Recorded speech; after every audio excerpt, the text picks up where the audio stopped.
There's a lot out there right now about being unbothered, about detaching, about keeping your cool. And here's what I want to say. I believe that authenticity and emotional safety are what actually heal emotional reactivity, not acting like you're cool and unbothered.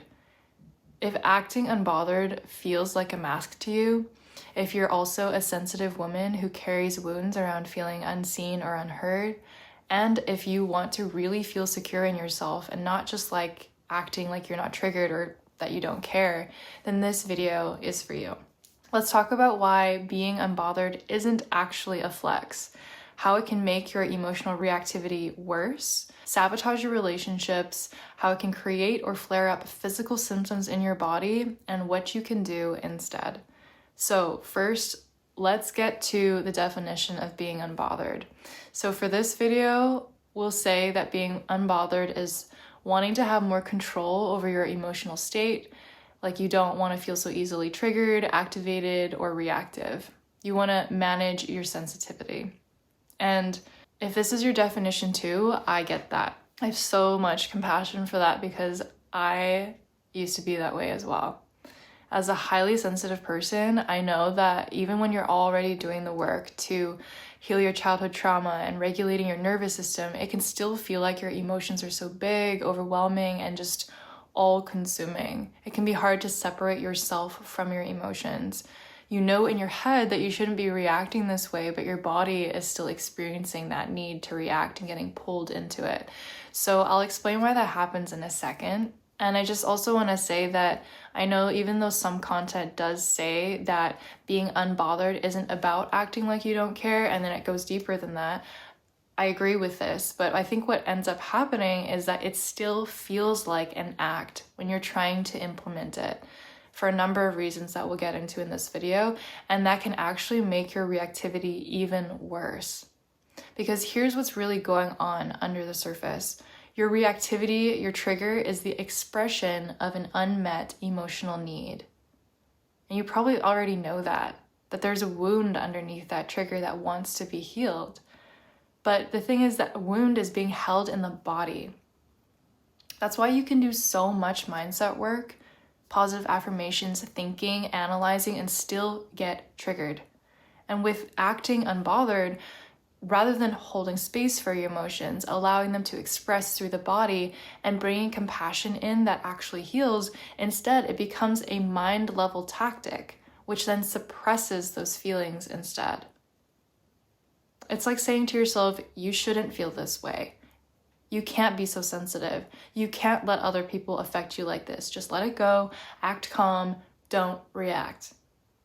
Meanwhile, your nervous system, your body is freaking out on the inside because the part of you that feels triggered gets silenced even further when she wants the opposite.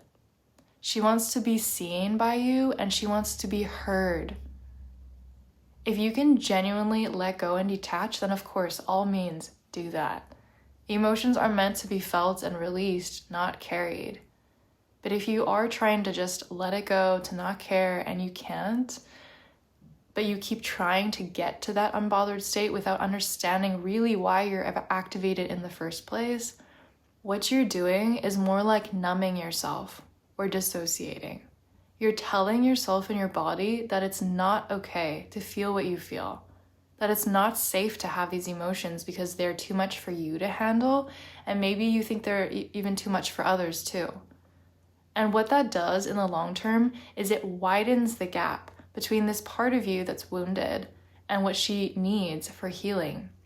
It can make the triggers more frequent, more painful, all the while eroding your self-trust and your self-worth too.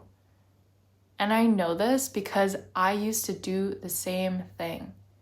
I did it for years from a very young age, and I'll share a story of like how it came to be for me so you might see yourself reflected in that. But I did not know that detaching from myself and the emotions that made me who I am, while not having the tools or support to regulate them, would eat away at my self-worth so much, sabotage my relationships, and cause all kinds of physical pains and symptoms in my body. And only after years of doing the work to become truly secure and managing my sensitivity with the tools that I have now, becoming emotionally regulated, healing my relationships and my body, did I realize just how this idea of becoming unbothered, which applied in an unintegrated way, was at the root of so many of these issues that I had to undo, unlearn, and heal from as an adult now. I'll share how I learned to do that at the end of this video, but first we really need to continue with this talk about the effects of acting unbothered on your relationships and on your body. So I first learned the concept of detachment when I was about 8 years old. I went to the public library with my family every single week, and that week I happened to find a book called something like How to Have a Thicker Skin. And it was a book meant for teenagers on how to manage your sensitivity. And having an older brother who I didn't get along with at home when I was young, and if you have an older brother, you probably know what I mean, but I was just constantly getting triggered, and my parents had zero support for me on that. I was on my own to deal with my emotions. So this book said, don't give people the power to upset you. To my 8-year-old brain, that was basically meaning like, just don't let him see you react.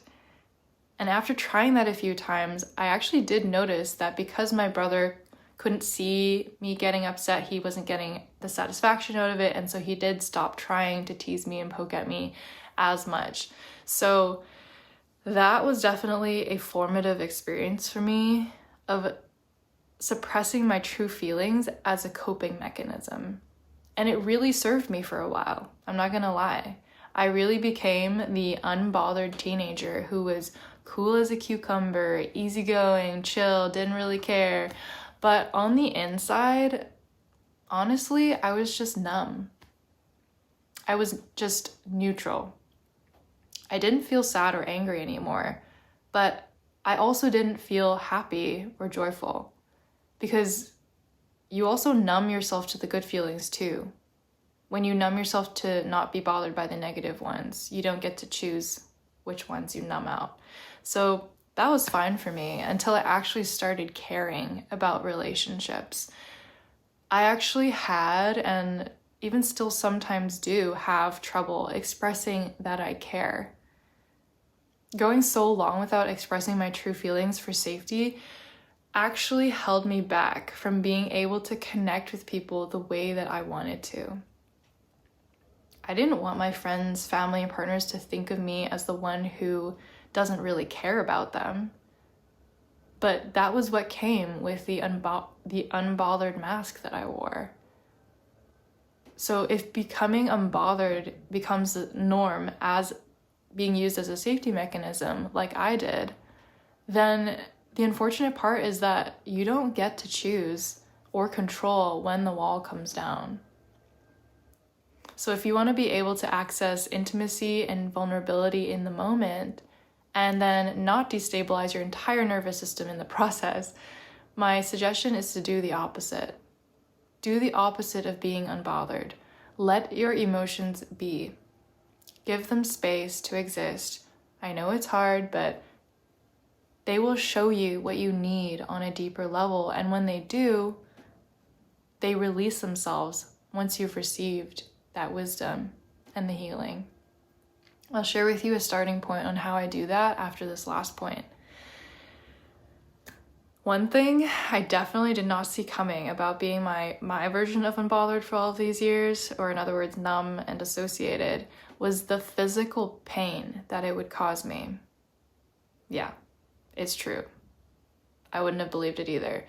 Very long story short, when I was in school for body work, I discovered that emotions get stored and expressed in the body, and that fascinated me to no end.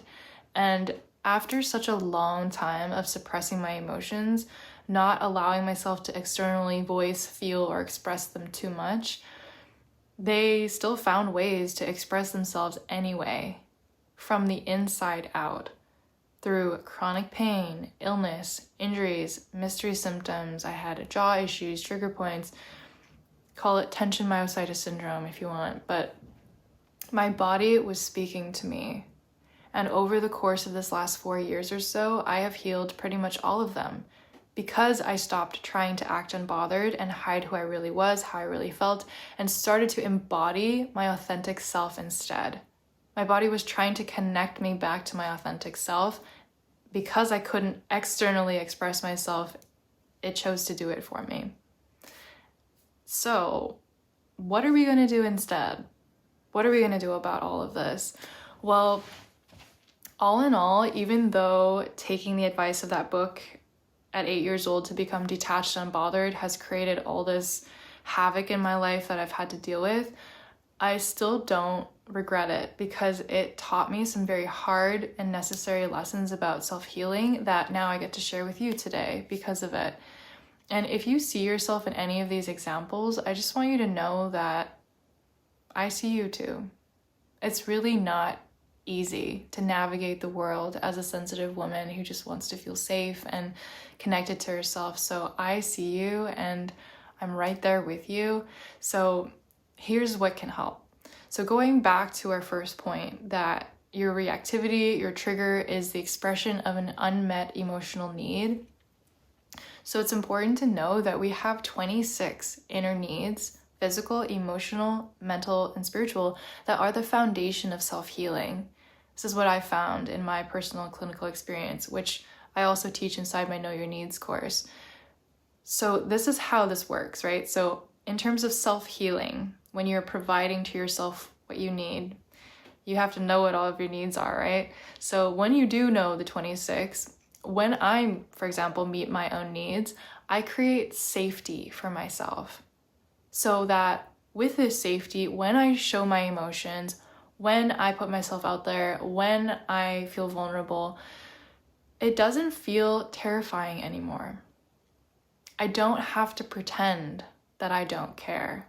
I don't have to act chill when I'm actually really upset, because I can acknowledge, identify, and understand what is trying to be said. What is the need underneath this trigger? And when I do get dysregulated, I know why, and I know exactly what I can do to support myself. These unmet needs often express either as patterns of losing ourselves in relationships and or even physically as well, as I said, so through pain and tension. So if you're experiencing either of these, then Know Your Needs is a great place to start. And if you're looking for an even deeper level of support, I also have my 4-week Embodied Worth course that's new and gives you a ton of tools to manage sensitivity, heal deep emotional wounds, and also encourage emotional expression as you work through the areas of cultivating inner secureness, boundaries, taking up space, and also receiving in abundance. It's an amazing course for really cultivating that sense of emotional safety that is so necessary for you to be able to have that calm, collected baseline that is truly a reflection of how you feel on the inside. No more acting unbothered, no more masking and performing for connection. Like, these are the tools that have really helped me get there. So I put them all into Embodied Worth. So both of these courses you can find linked in the description box below. I hope you found this video helpful. I've just been seeing this trend around and couldn't stop myself from sharing my experience too, because acting unbothered is not the only way to feel safe, like really safe and at home within yourself. So let me know in the comments what you're taking away from this, and remember to like, subscribe, and share with anyone who needs this today, and I will see you in the next one.